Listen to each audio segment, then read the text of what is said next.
Good evening, Assalamu alaikum rahmatullahi wa barakatuh, and welcome to News in Focus. My name is Faraz Matla. I'd like to thank you, the viewer, for staying with us here on Hilaal TV, TSTV channel 347. Two members of the African National Congress seem to be in trouble.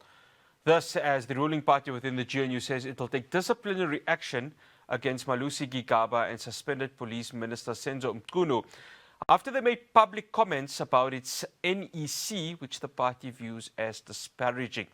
This comes as ANC spokesperson Mahlengi Bengu Mutsiri said their conduct, quote-unquote, represents a flagrant violation of ANC internal communication protocols and undermines the fundamental discipline of the movement. Joining me now, I'd like to welcome Professor Ntsikelelo Breakfast, political analyst and professor at the Nelson Mandela University. Prof, always good having you on. Thank you so much for joining us. Thank you very much for having me. No, it's an absolute pleasure. Prof, I want to start off with Senzo Mchunu, right? Here's a guy who's, of course, been given a special leave, if we are to believe President Cyril Ramaphosa. Massive question marks as, of course, the Madlanga Commission is about to start on September the 1st. And he goes ahead and makes these comments, what the ANC says is against its constitution. It can't go wrong, no any more wrong for him, can it? I'm not quite sure what he's going to be charged for, because his charge is separate from the one that is Malusi Gigaba is accused of, which is basically breaking ranks and speaking ill against the party. So these are two separate charges. But people are saying that he was basically campaigning against the ANC, painting a picture that the ANC has dropped the ball. No wonder it has not performed the way it should have of late, and that in order for the ANC to improve its electoral performance, it needs to do this and that. But the charge, the way it has been framed, it has not been framed well in my view. So the other issues that he has been accused of pertaining to the work that it does at the level of government, I think that's a separate matter. But in this context, I think he has been accused of, speaking ill about the party. Let's go to Mchunu's comments. And obviously, this was occurring in KwaZulu-Natal. So what we understand is, of course, he can still continue campaigning for the party that he represents. I mean, these were his quotes. If we did not win the municipalities in the upcoming local government elections next year, come the national government elections in 2029, we will be history. Well, clearly that hasn't gone down well with the ruling party.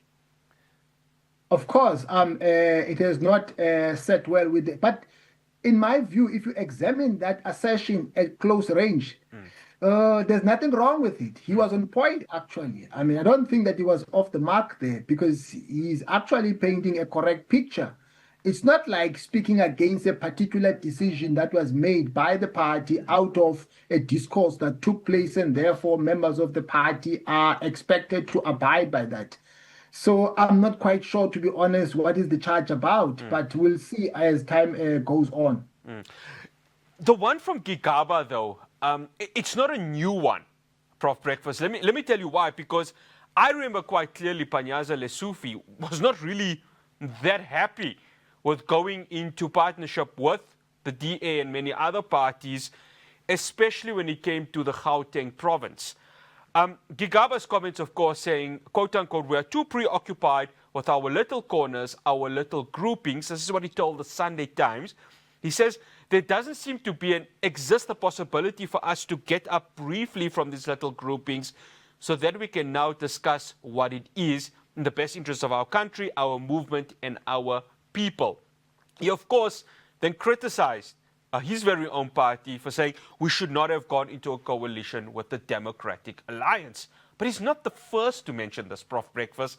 So I'm quite surprised why, and I don't know if I may be exaggerating this, that they're just picking Gigaba out of many ANC members who have been quite vocal about this partnership with the Democratic Alliance. No, I think you've hit the nail on the head. And I like your juxtaposition of Gigaba and Panyaza, because he also said the same thing. But also at some point he was brought to before the NEC of the ANC, but then he was let off the hook But with regard to Gigaba, I think everything has a context, and context is everything, because we must bear in mind that he has always been and still is associated with the radical economic transformation faction.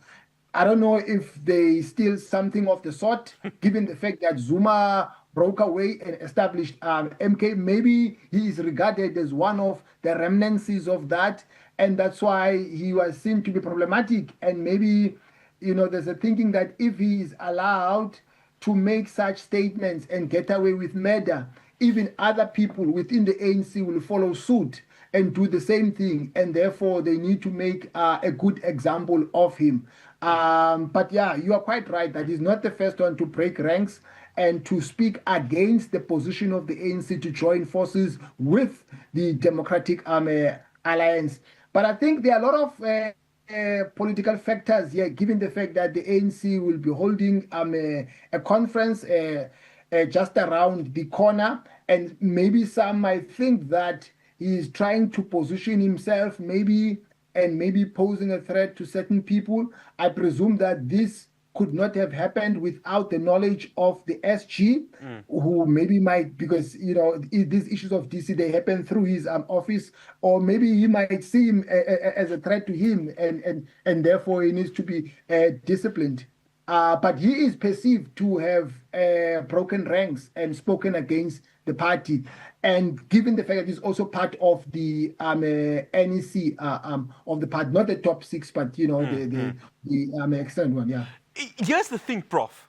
Right, when I saw Malusi Gigaba's name, when the ANC, of course, published its names for MPs that they would like to have obviously had, and his name within the ANC, I was surprised myself. And of course, discussions with many colleagues to say, Malusi Gigaba, and you've mentioned it, Prof, this is a man who stood side by side with its former president, Jacob Zuma, defended him to the death. Heck, he even had him as the Minister of Finance. This was Malusi Gigaba. Of course, when South Africa's version of the Night of the Long Knives, when, of course, the late Pravin Gordhan was axed as the Finance Minister. And I'm still thinking, how is Gigaba still part of the Cyril Ramaphosa ANC, given who he is? He's got an opportunity to go ahead and probably change his tune. And yet, of course, we see these comments coming here. It does really, not say confuse a person, but gives a lot of questions rather than answers as to the makeup of this current ANC NEC and, of course, its members within Parliament right now. I think you're on point. I'm just reminded of former Chief Justice Zondo, who also said that he was sworn in by him against his will, that he was in pain, actually, when he had to swear him in as the member of parliament, given the fact that there were findings against him at the Zondo commission that he had chaired, that basically he should not have been sworn in as a member of parliament. So there are also issues of integrity about this member of parliament and member of the ANC in question. But with regard to the assertions that he made, I think the cat is out of the bag now, that he did not have a change of heart by being perpetually silent, because after, I think, there was a purge and people who were on the Zuma side were dealt with a blow in a big way and others left, we thought that maybe he had a change of heart or he had jumped ship, he had being assimilated into the faction of Ramaphosa. But it looks like he still holds the view that he holds, because he has criticized the ANC regarding its electoral performance of late. And his views are not that different from those that are held by Lungisa, that the ANC has to be disbanded. But then maybe the question that begs is, why is Lungisa left off the hook, but others have been accused of these serious acts? Yeah. After the break, Prof, we're going to continue this conversation because I want to touch on the Andile Lungisa scenario, because if we are to believe EWN, and of course I would listen to what they're saying because they've got very close sources there. The question is, when you have Lungisa being let off the hook, does this speak of a self-fulfilling prophecy with these comments that have been made by Gigaba and Mchunu with regards to the ANC. This conversation continues after the break. Welcome back. I'm sitting in conversation with Professor Ntsikelelo Breakfast, political analyst and professor at the Nelson Mandela University. Prof, let's go to Andile Lungisa because reading EWN and, of course, colleagues there have their ear into the ground, especially when it comes to the African National Congress. He had called for the disbandment, and I would like to think, and I'm sure you would agree with me here, Prof, that those are probably harsher words than the ones that were uttered by Mchunu and Gigaba, and yet he still remains. And this is the same Andile Lungisa that was even more a bigger supporter of former President Jacob Zuma. Just your take on that, Prof. No, I fully concur with you that he used strong words, stronger than the ones that were used by the other two gentlemen. And under normal circumstances, if there is fairness, you would also expect him to be disciplined if maybe people are accused of not abiding by the ethos of the party. And the interesting thing is that there is a common denominator between Lungisa and also Malusi Gigaba, given the fact that both of them were entrenched in the radical economic transformation faction, actually campaigned for that particular faction. And Lungisa, I don't think that he really has been loyal to the current leadership of Ramaphosa. And one of the things that he says in his scathing attacks is that the leadership of Ramaphosa has not helped the ANC to do well at the polls, that the ANC stood at 40%, which is the same as, the way other provinces whose leadership have been disbanded. And therefore, why then not dissolve the NEC if you have dissolved other PECs, which is a valid argument. But then under the current circumstances, because of party discipline, you don't expect the person to say those things. And the argument is that with regard to Gigaba, people are saying that you should have said those things on a forum of the ANC, as opposed to speaking on the outside, should have spoken on the inside. But in the same way, even Lungisa, you should have said those things on the forum of the ANC, should have spoken on the inside as opposed to on the outside. But the question is, why do you leave him and not discipline him? So you see that the ANC here is applying double standards, unless maybe there is a plan in the pipeline to bring him to book as well. Otherwise, you are going to create a whole range of discussions about ANC that is not being consistent in terms of applying discipline. Here's the thing, Prof. Okay, you mentioned double standards. Well, the ANC will say, well, there is no double standards because Senzo Mchunu, who is a very a senior supporter of President Cyril Ramaphosa, may also be brought to book with regards to this. Could the ANC use this mechanism to say all members are going to be treated equal because we're bringing Senzo Mchunu to the book? Your take on that, Prof? Yeah, I think he was used as a sacrificial lamb, so to speak, because normally we have seen the issue of discipline, step aside principle. We have seen all those sorts of things being used to entrench a hegemony, the hegemony of the dominant faction, to sideline people who hold divergent opinions from the dominant faction. So I was taken aback by the turn of events that even a person who is a strong proponent of the Ramaphosa faction can also be brought to book. I didn't see that one coming. So to me that is a bit of a surprise. But I expected the other one of a Gigaba, and I'm expecting even other charges to be laid against other people who belong to the radical economic transformation, if there is still something of the sort in the ANC. Prof, the ANC, 44% in the local government elections. It dropped significantly, especially within Gauteng. I'm listening at these comments by Senzo Mchunu, understanding it, breaking it down when you see what had happened since 2016 in that very same local government elections when it lost key metros, he's not wrong to a certain extent, is he? The reason why I'm asking, it's because if you look at the ANC right now, it seems to be going on a downward trajectory. This is not just mine and yours words, or probably that of any analyst or broadcaster. This is what the statistics are saying. This is what the voters are saying. Is there a sense of a self-fulfilling prophecy that is being made by key NEC members of the party?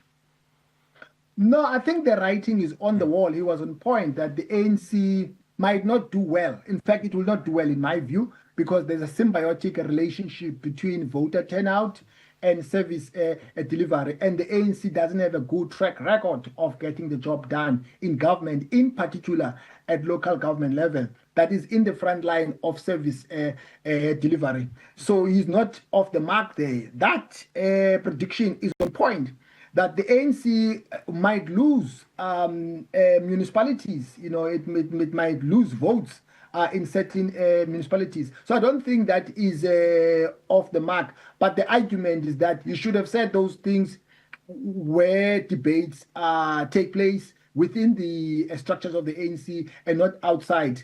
But that argument beats me. One final question, Prof.